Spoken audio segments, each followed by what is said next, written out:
Welcome, everyone. My name is Dan, and this is Shamatha meditation in the Tibetan Buddhist tradition. Welcome to everyone watching on YouTube. And if you have any questions, you can type them in at any time, and I will look at them when we get to our question periods. Is anyone in this class for the first time? Welcome, you guys. And have you guys done have you been on the virtual classes, or it's brand new? I've come to other nights, but this is my first time. Okay, so you're brand new to this class. Yeah, definitely. And then thanks to everyone who came back. Is there any questions from the people who were here last time? Any questions since last time? Okay, good. So today we're going to talk a little bit about the expected benefits from this practice and also our motivation to practice. So for me, the reason that I practice shamatha is to develop a calm, focused, vivid, and serviceable mind for then doing vipassana practice. So shamatha and vipassana usually come together. Shamatha is the preparation, and then vipassana comes after that. That may or may not be, everyone's reason for being here. So if you're looking for other benefits, that's totally fine. And rather than, there's research into the psychological and even physical health benefits of doing shamatha meditation. And better you guys do your own research online than me try to play doctor up here. But if we're practicing shamatha as part of a larger Buddhist practice, then why are we engaged in that Buddhist practice? So that brings us to the topic of our motivation. To practice Buddhism, if we are in fact practicing Buddhism or whatever our spiritual practice is. So you may have heard Buddhist schools categorized as Mahayana versus Hinayana versus Vajrayana, and we're not going to get into all the technical differences today. I just want to think of those terms in terms of motivation. So Hinayana meaning lesser vehicle, of course that's a term coined by the Mahayana. Mahayana, great vehicle. Vajrayana, Vajra vehicle. It's kind of hard to translate Vajra. But today we're just going to consider Mahayana and Vajrayana together because they're the same basic motivation. So we just have the lesser vehicle, Hinayana motivation, and the greater vehicle, Mahayana motivation.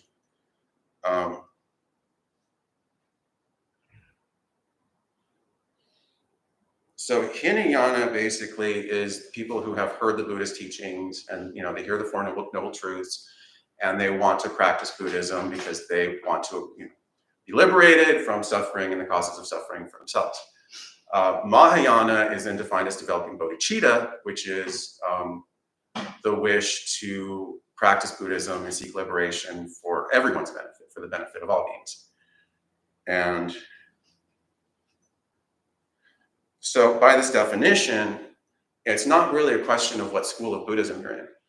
You could be Theravada, which is considered a Hinayana school, but if you're practicing for the benefit of everyone, like someone like Bhikkhu Bodhi, then I would say you have the Mahayana motivation. Similarly, if you're just because you're in a Mahayana school, like Pure Land or Zen or Tibetan Buddhism, if you're practicing just for your own benefit, then I would argue you have a Hinayana motivation, even though you're in a Mahayana school.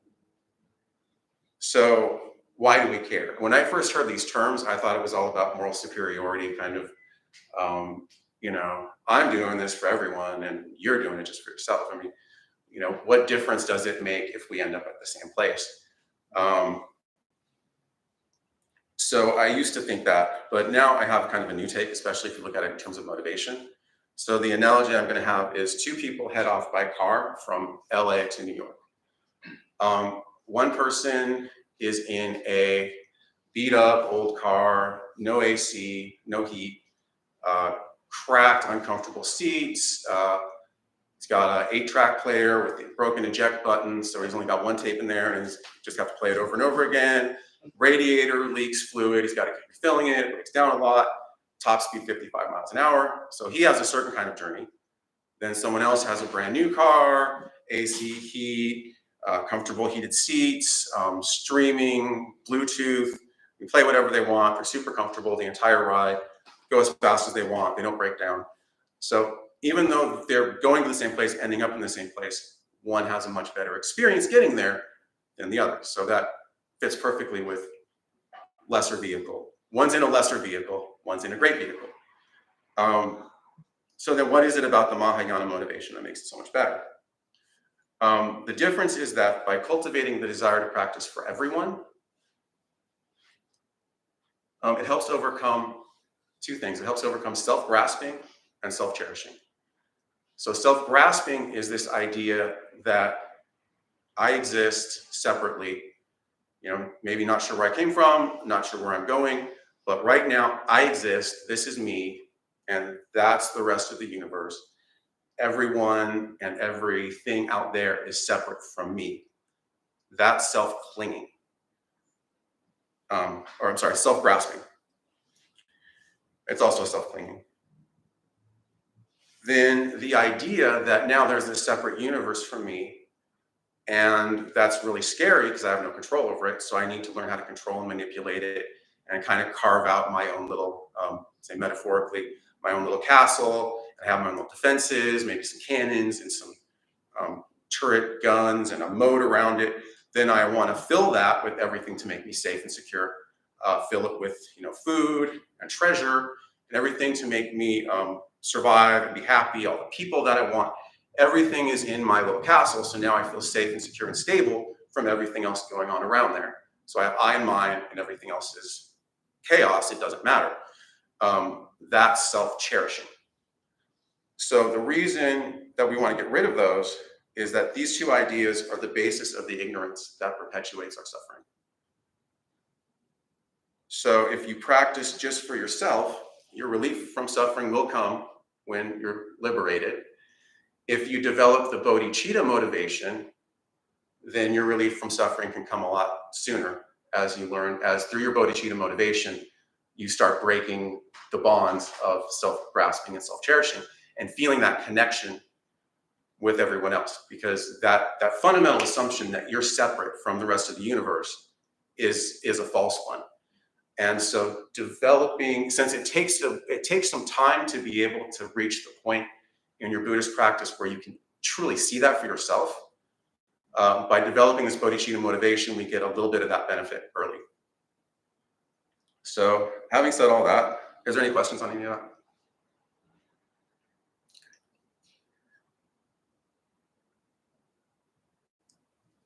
So today, we're going to be a little less formal in our posture and preparation. So any posture that you want, as long as your spine is straight, and as long as your posture is alert and relaxed and stable. So you can go ahead and get in your meditation postures now. And we're going to start, so we'll start now at the beginning of every, it's kind of, it's mentioned in the book Natural Liberation, it's kind of Tibetan Buddhist practice to start. We'll only do this at the beginning of the first practice, that we'll start by reflecting on our motivation. So whatever your motivation is, go ahead and reflect on that for a few moments. So basically, what are you trying to accomplish or gain from your practice?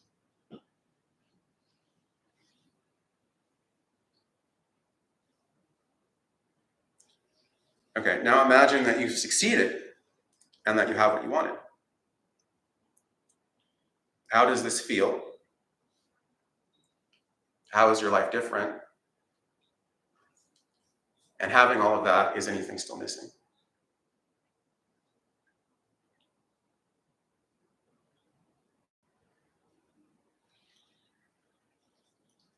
So having done that reflection, we're still going to be a little less formal than we were in previous weeks. So you can just relax your body, let your breathing be natural, relax your mind, and there's no need to focus on anything or do anything at all. And if you haven't closed your eyes yet, go ahead and close your eyes. And I will introduce you to our meditation object for this week.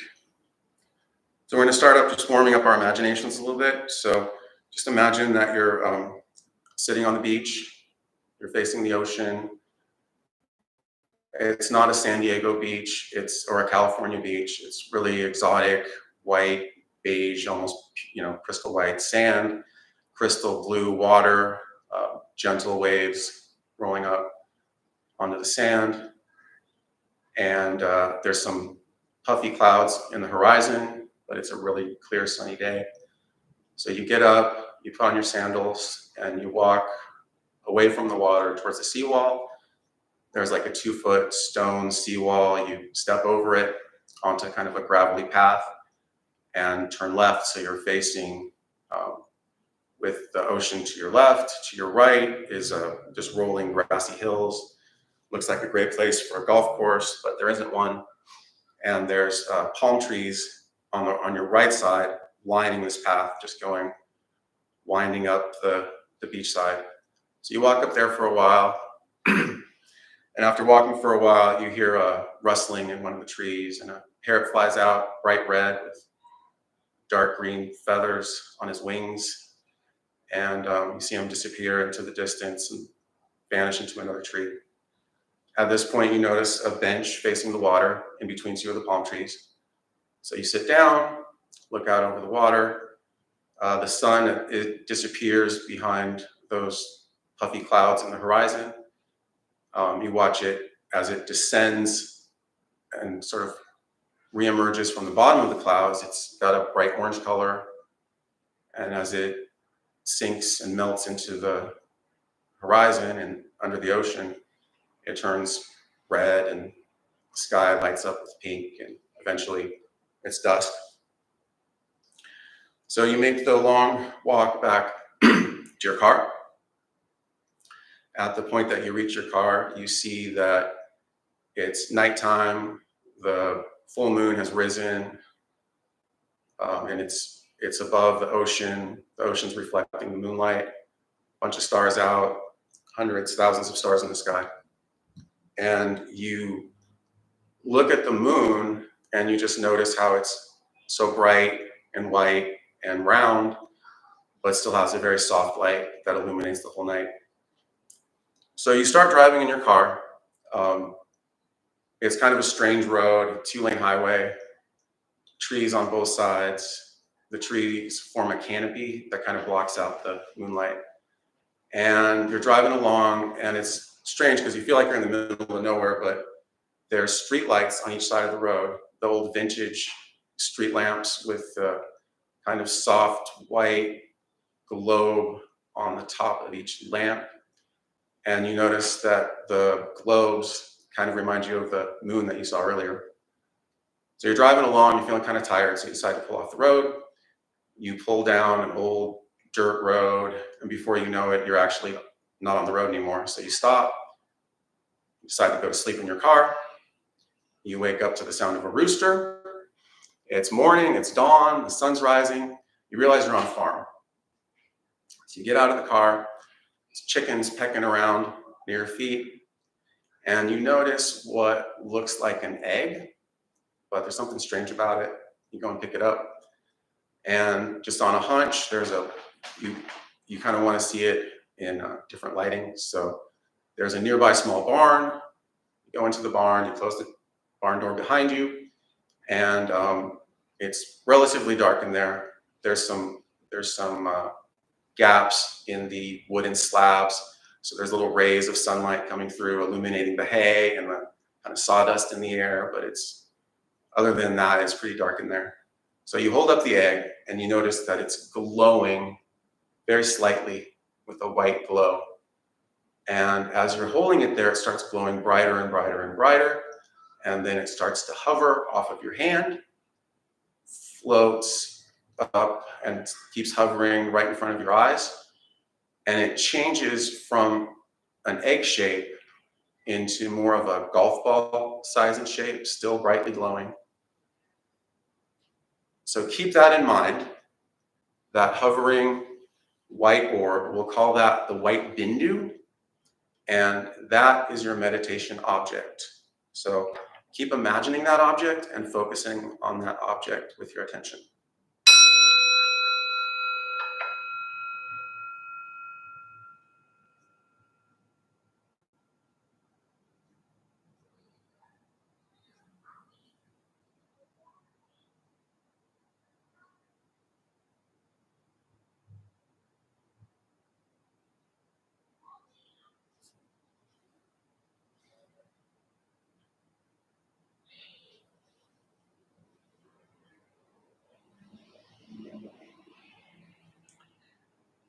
If you're new to this kind of meditation, it's encouraged to take frequent breaks, even every 10 to 20 seconds.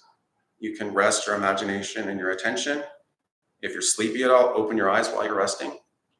Rest for several seconds and then come back to the meditation.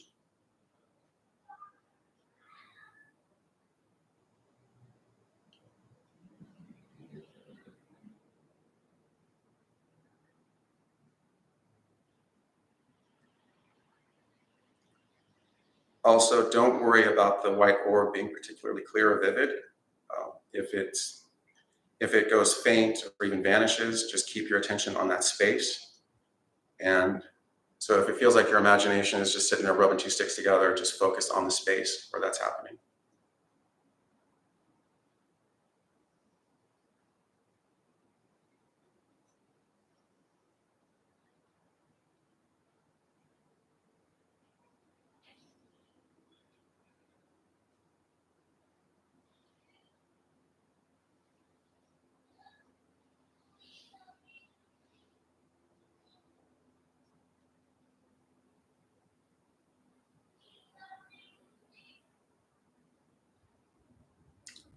And another reminder to rest frequently. When that image is no longer vivid, you might want to just keep your attention where it was for a few moments, even if it was lost completely, just on the space. And then rest again, open your eyes a bit if needed.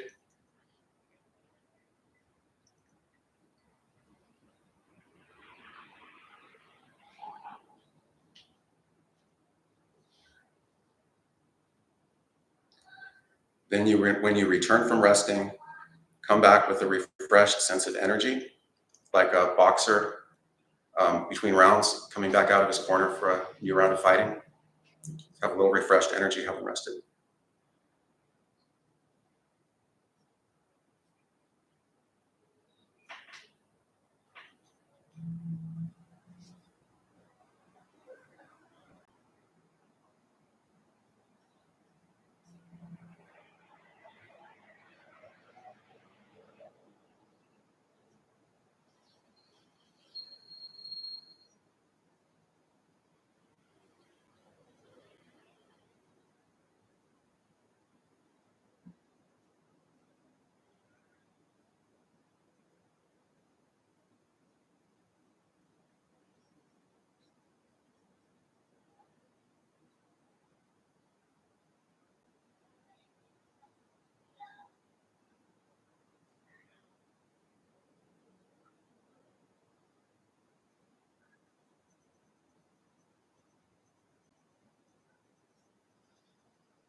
Then if it's helpful, you can always return to that scene at the barn. Start over with the egg in your hand, gently glowing, starting to go brighter and brighter, floating up, changing into the round orb, hovering in front of your face again. You can just replay that scenario if it helps return to a vivid, clear image of the Bindu.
So as you're coming out of meditation, you can take a moment to reflect on your experience.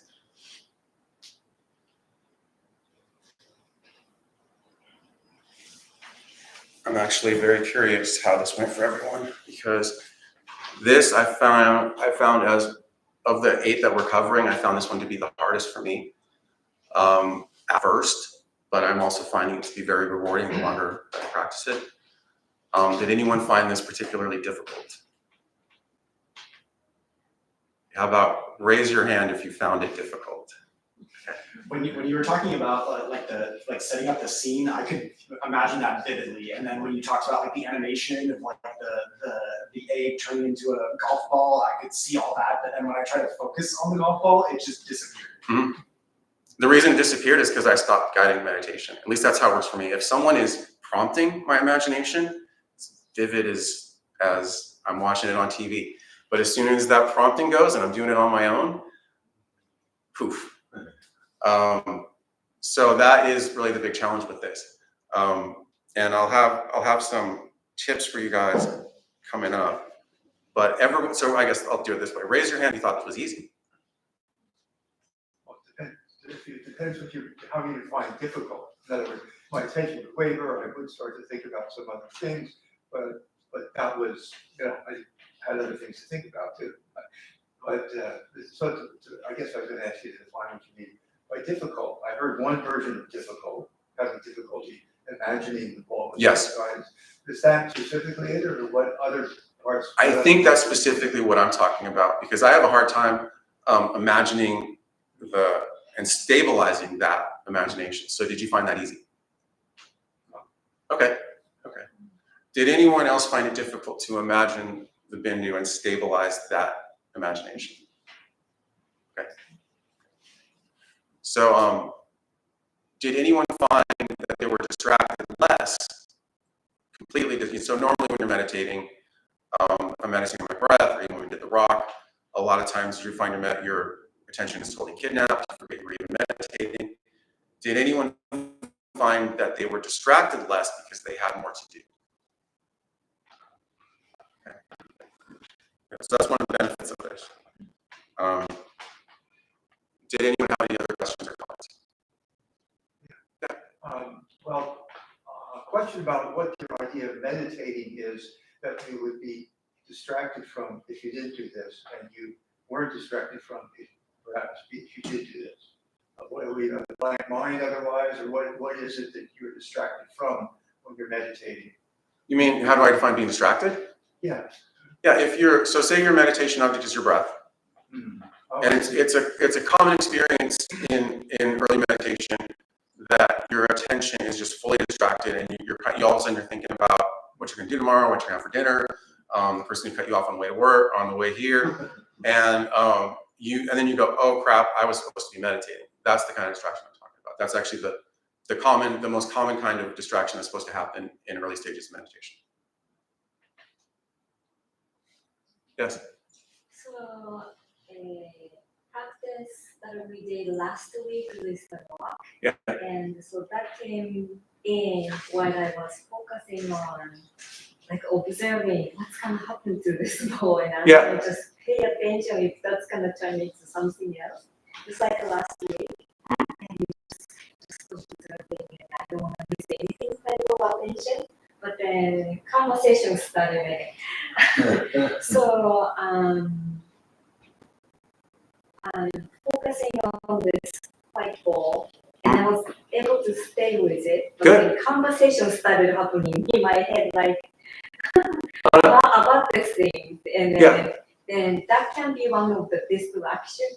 Distraction maybe while I'm like going to conceptual that we talked about with the rock practice, and so I was having that discussion, and maybe different type of distraction, I guess, what he was talking about or what you're talking about. That's really cool. Were you able to maintain your focus on the orb and imagine the orb and have conversation going in your mind all at the same time? About this ball. And so I was paying attention to the ball and myself talking to. Yeah. And I'm answering to my question. But were you distracted by that, or was it just in addition to what you were doing? Um, By distracted, I mean so distracted that you got caught up in that story to such a degree that you were no longer imagining the bindu or looking at it. Okay, so that's just mental activity in your head, which is fine. You just don't want to be distracted by it. So the experience that you had was actually really good. It's not only were you, with me, if I'm imagining on the bindu and focus on it, I don't have the bandwidth to do much else. So that's great that you had that amount of stability and focus, and then you had this other mental activity going on, and you weren't distracted by it. So A+. Anything else? Yeah. I had somewhat of a similar experience. I still have the rock. So I've been doing that every day, and on the conversation that we had last week, where I was looking at it conceptually instead of spatially, so I was real attentive to make sure that I was separating those two during the week. But right when you stop the guiding part, and I was focused on it spatially, but as soon as you stop the guiding part, it just like went away. Mm-hmm. And I completely distracted with 9 different thoughts coming in from every direction that I didn't even know were going on in my head today. Mm-hmm. Yeah, it was pretty cool. Yeah, so with that, I would say keep practicing, because like, for me too, my imagination is very weak if I'm just trying to generate an image in my head.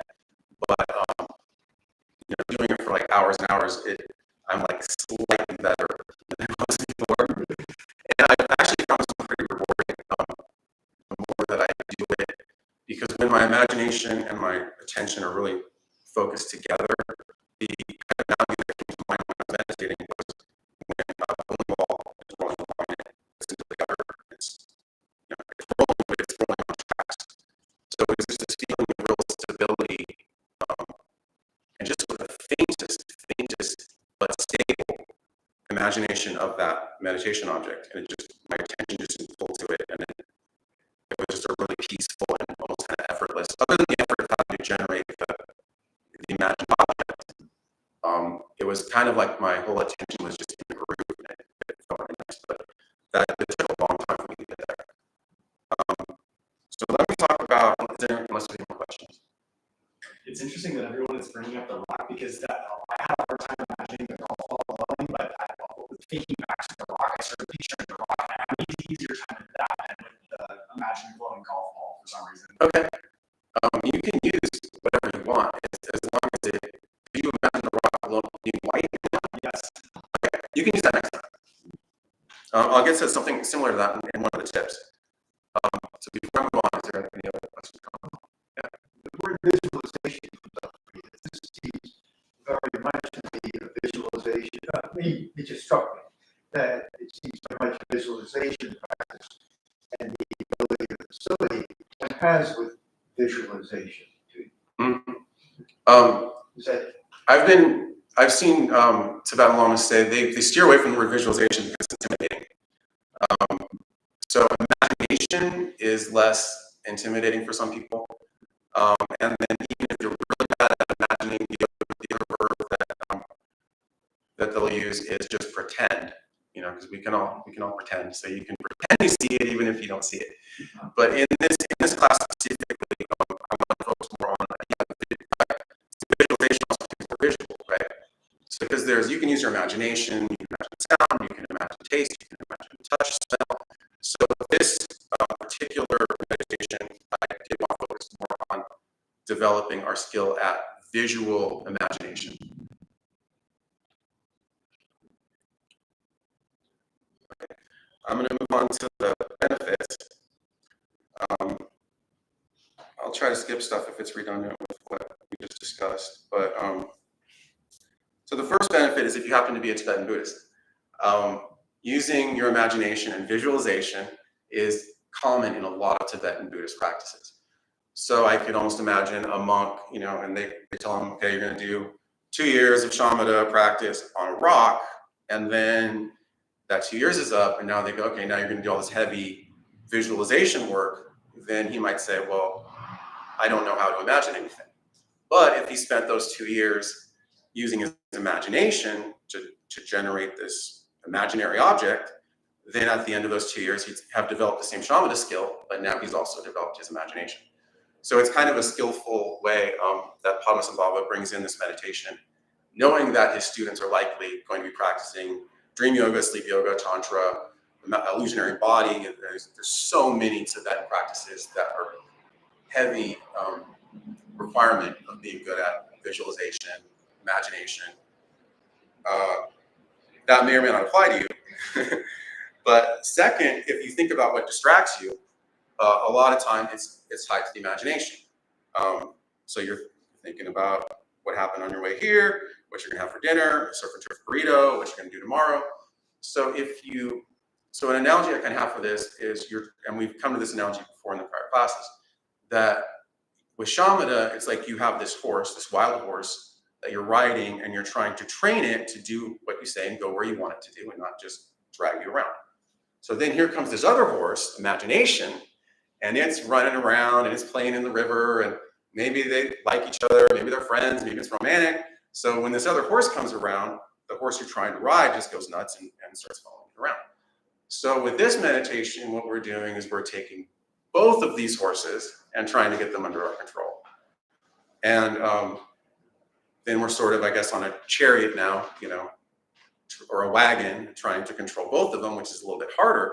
But then not only do you have both of them under control, but then they're happy together, and you don't have one trying to distract the attention of the other.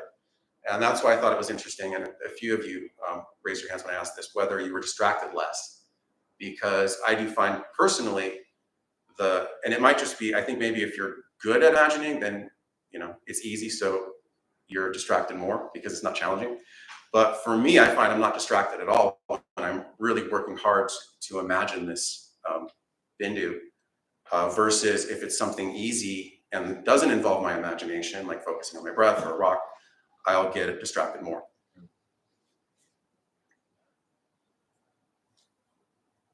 Okay, so tips before we meditate again. You can try variations on the imagined object. So you might find a flat white disc easier. You could imagine the full moon and stars. You could imagine the street lamps that I talked about. You could imagine just a round circle, a white circle. Maybe the best you can do is just imagine the color white, kind of localized enough that you can focus your attention on it. Whatever works, because you really, the actual meditation instructions actually want this bindu to be the size of a pea. I found trying that to just not even be profitable because I just couldn't do it. So what I found is by making the object larger, it helped me connect to it easier, imagine it a little easier. And then what you want to be able to do is, make progress. Start with what you can do and work towards what you can't do. The second tip is to keep the imagination dynamic. So that's where it might have helped to go back to imagine, going back to that scene in the barn in your own mind, and the egg coming up and changing shape, because then your imagination is actually imagining something that's happening and not just something that's there. So with that, you can also try, as you're imagining the bindu, you could move it to the left, move it to the right, move it up, move it down, push it away from you, push it towards you. You can also, one thing that I find useful is you imagine it kind of flying through space, and it's kind of doing this, and maybe there's trails behind it, and there's, maybe stars are flying by, just something to give your imagination a little more to do. And I don't know, maybe it's even, I just thought of this, but maybe it's a little bit like how when you're just staring at the rock, you guys notice strange stuff starts to happen. And like I was saying, even with like a glass of water, the glass of water can disappear. So it might even be a thing with your imagination that it's harder to imagine an object that's just sitting there versus one that's doing stuff. So feel free to play with that. And then the third tip is, as some of you said, you found it easier to imagine with the guidance. You can try to guide yourself. This works better at home if you can speak out loud. It doesn't work as well when it's in your own head, because you're kind of, my theory is your words are now taking up the same space that you're trying to imagine the object in. But the way I would recommend this is, just think of your imagination as a candle. You're trying to light it. So say something like, glowing white orb in your head, and then let that sort of ignite your imagination, so that you're not doing both at the exact same time. So it's kind of like lighting a candle flame, and then maybe very quickly it gets blown out, and then just glowing white orb again and light it again, and that might help stabilize your visualization, your imagined object. So that is all I have on tips. So we're gonna do this one again. You guys want to get into your meditation posture?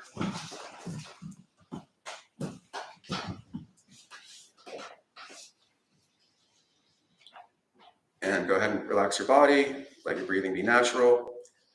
Relax your mind. For now, don't focus on anything, do anything, and just rest.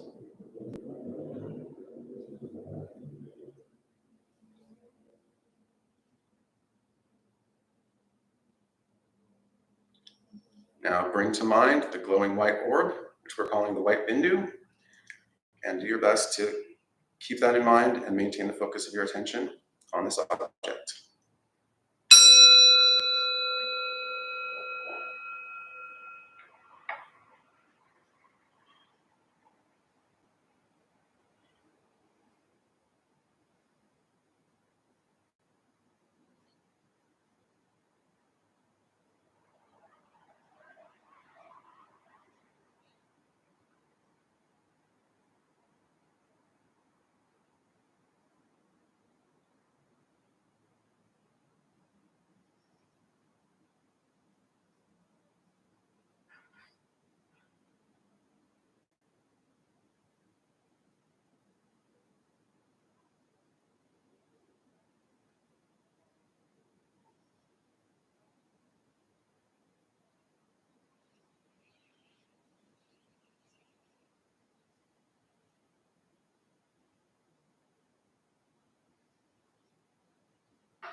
And just a reminder to take frequent breaks. If you you need to. If you're feeling sleepy at all, when you take those breaks, open your eyes while you're taking a break.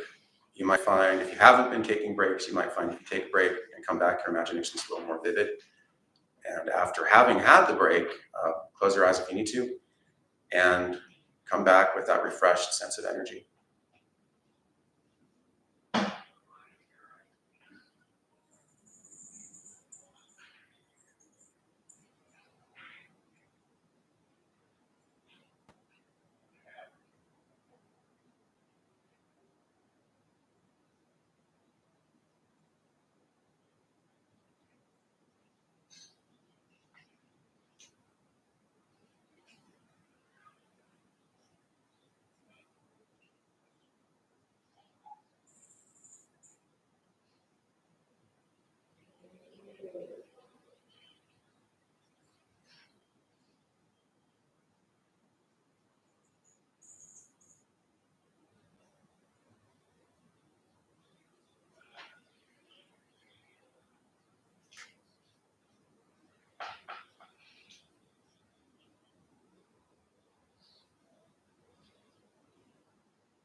Also, as we talked about last week, if you find that your attention has been completely kidnapped and fully distracted by some other thought or memory, notice what distracted you, let it go, then relax a little bit, and then return to your meditation.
So again, as you're coming out of meditation, you can take a moment to reflect on your experience.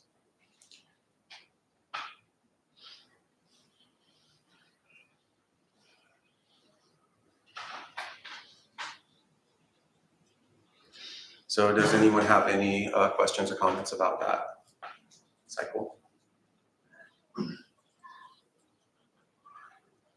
Did anyone? Oh, go ahead. Well, two comments. One is that that guidance into the orb was the orb resulted in the orb being so attractive. It was lovely to go back to the orb. It was very pleasurable to see that, brought a smile to my face. So pleasurable was it. And the other thing is, as usual, I had thoughts. The thoughts were highly beneficial, highly advanced type of thoughts in the veins that I go in. So that was kind of a neat thing that happened too. I realized it was very fruitful ground, let's put it that way. Okay, good. So you would categorize it as a pleasant experience. And more so, yeah, and more. Okay, excellent, excellent.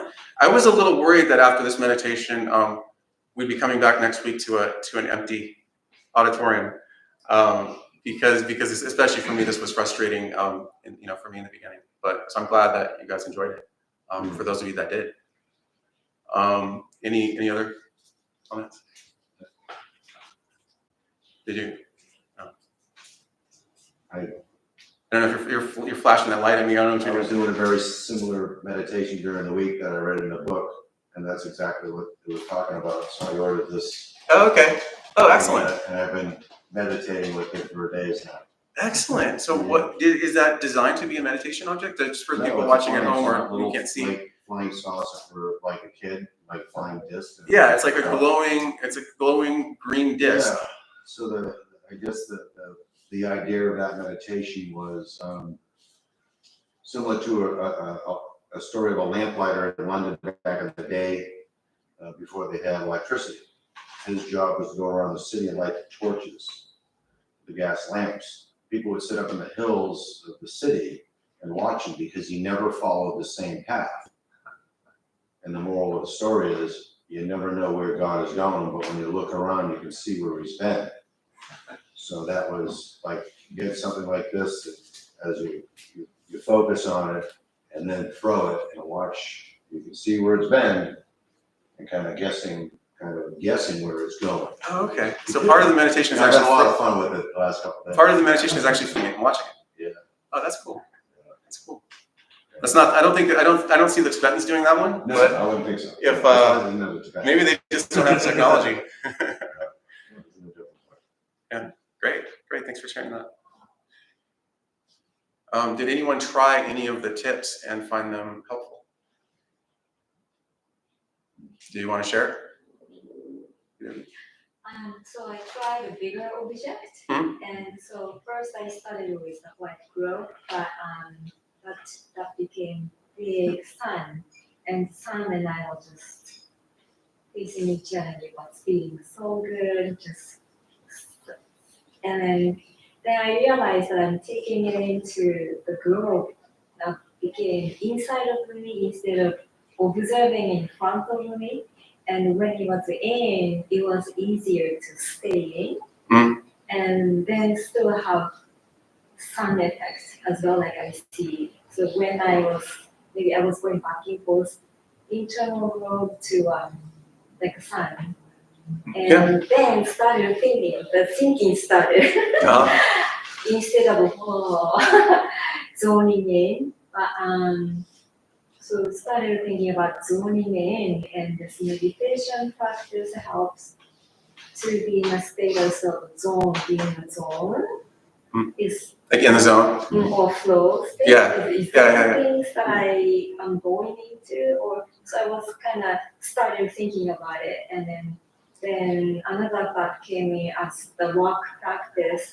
We are all aware of the sound and what's surrounding, and then the focus is still on the rock, and I started thinking, so I see growth, and is it like I'm paying attention and I see it, I saw it, entire time, like when I was watching my 2 years old started like running around, and I see everything around him, and but I'm really seeing him, and all the time, but like like that situation felt similar to what I was practicing rock and everything else on my 2 years old long time ago, and in the park and everything else, and then so I'm aware of every other things here, but zooming into him kind of thing. So at that last part, were you then distracted from the orb, or did he Right. become your orb?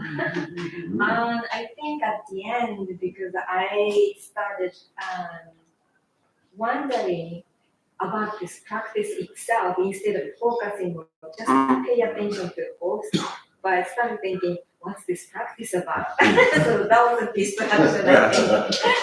Well, if you're going to be distracted, I feel, because it happens to me sometimes too, that if you're going to be distracted, it's better to be distracted about your practice in Buddhism than to be distracted by something totally unrelated to Buddhism. But wow, it sounds like you had a really amazing experience. And did you want to share anything about? Yeah, I had an interesting one too. I have a really hard time imagining the orb. So I was thinking about the moon. So I was like, okay, I can picture the moon, looking at the moon, and then the moon would disappear. So I was like, okay, what else might help here? You talked about like being in space or something. So I was like, oh, let me imagine that I'm on Apollo 13 and I'm like orbiting the moon. And I was like, okay, I can really clearly picture like circling the moon. And then I was like, okay, let me imagine that I'm circling the orb. And just picture it smaller, and actually it really helped just thinking about the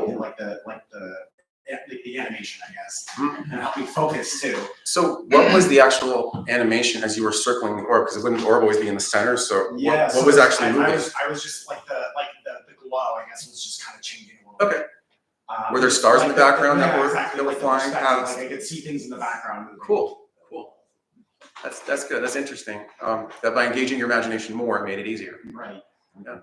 Excellent. Yeah, Josh. Yeah, I found that actually making it smaller, like I still, most of the time it wasn't like I could actually like visualize even before like an actual orb, but I could kind of imagine how I was imagining it, you know? But when I made it smaller, there were moments where I actually did feel like I could kind of see it and I wasn't just imagining the experience, if that makes sense. Yeah, that's good. Yeah, that's why I wanted to mention that the actual instructions say small, pea-sized, because just because I found the larger object easier doesn't mean that everyone would. It's interesting how all of our brains work differently, and which I'll share the last part of the instruction, because I still haven't given the full instruction, is not only are you supposed to imagine this white orb the size of a pea, but you're supposed to imagine it right here, where your third eye chakra is. For me, trying to, because it's, I kind of get lost in my mind's eye, and then to bring that back into spatial location was really messing it up for me, especially that location. I found that even if I could imagine the orb and kind of move it around, as soon as I tried to put it in this area, it was like a black hole that just destroyed it. But you guys can certainly practice that if you want, especially if you find it not challenging enough, or just want to try it out. We can try that out. We're out of time, so we won't be able to try. Unless we could do a 6-minute meditation, start right now, and we'd be done by 1 minute after. Everybody, raise your hand if you object. Okay, so get into your meditation posture. We'll skip the long relaxation, and we'll just get right back into it.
Okay, I'm gonna try to get you guys all out of here on time.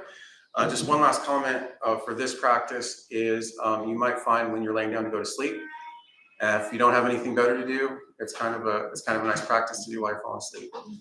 This actual exact same meditation is actually part of dream yoga, which there's no time to get to that now, but so you might have some good dreams if you do it. Let's transfer merit really quick. May any merit gained from this practice benefit all sentient beings without exception, and may we all wake up together. Now I will bring up our gracious host, Josh, with a few announcements, and then we'll only be 1 or 2 minutes late. All right. Hello, everyone. I'm tonight's host, Josh. We opened Dharmabumtemple 18 years ago to introduce Buddhist practice to those who show up. Those who lead are not nuns, monks, gurus, masters, or teachers, and are not looking for students. They're simply practitioners sharing their interpretation of the practice. Every night we have different classes led by different people from various Buddhist traditions. We have a recovery sangha that meets several times a week for anyone with addiction, and our food redistribution program is every Thursday at 4:30 p.m. We have classes and programs every day, and everything we offer here is always free. The full schedule is on our website and also posted in the entryway above the shoe rack. We have a lending library. If you see a book you like, feel free to borrow it and bring it back whenever you are done with it. Please straighten your seat or cushion before you head out, and if a few people could stay to close and latch the windows, that would be helpful. Thank you for being here. We wish you well and hope to see you all again. Thanks, guys.